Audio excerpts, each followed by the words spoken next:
विट्याचा राजाची विसर्जन मिरवणूक ठरली लक्षवेधी। फटाक्यांची आतिषबाजी आणि पुष्पवृष्टी करत शाही मिरवणुकीने विट्याचा राजाला निरोप। विटा परिसरातील भाविकांचे श्रद्धास्थान असलेल्या विट्याचा राजाची मोठ्या भक्तिमय वातावरणात ही शान कोणाची विट्याचा राजाची अशी जोरदार घोषणाबाजी करत मोठ्या भक्तिमय वातावरणात लाडक्या विट्याचा राजाला निरोप देण्यात आला। विट्याचा राजा ढोल पथक, अघोरी नृत्य पथक हे विट्याचा राजा मंडळाच्या विसर्जन मिरवणुकीचे प्रमुख आणि लक्षवेधी आकर्षण ठरले। भाविकांचे श्रद्धास्थान असलेल्या विट्याचा राजा मंडळाची विसर्जन मिरवणूक हे विट्यातील गणेशोत्सवाचे मुख्य आकर्षण असते।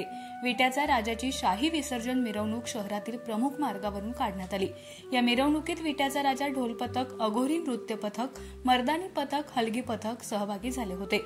विसर्जन मिरवणूक छत्रपती शिवाजी महाराज चौकात आली। चौकात तब्बल 3.5 तास विसर्जन मिरवणुकीतील पथकांनी आपल्या कलांचे सादरीकरण केले। विसर्जन मिरवणुकीचे प्रमुख आकर्षण विट्याचा राजा ढोल पथक आणि अघोरी साधूंचं नृत्य पथक होतं। या ढोल पथकात आमदार सुहास बाबर हे स्वतः ढोलवादक म्हणून सहभागी झाले होते, तर त्यांचे चिरंजीव राजवीर आणि चिरंजीव रणवीर हे ताशावादक म्हणून उत्स्फूर्तपणे सहभागी झाले होते। विटेकरांनी विट्याचा राजाला अघोरी नृत्य व विसर्जन मिरवणूक पाहण्यासाठी प्रचंड गर्दी केली होती।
तालुक्यातील एकमेव सर्वसमावेशक हक्काचं न्यूज चॅनल विटा लाईव्ह न्यूज चॅनल।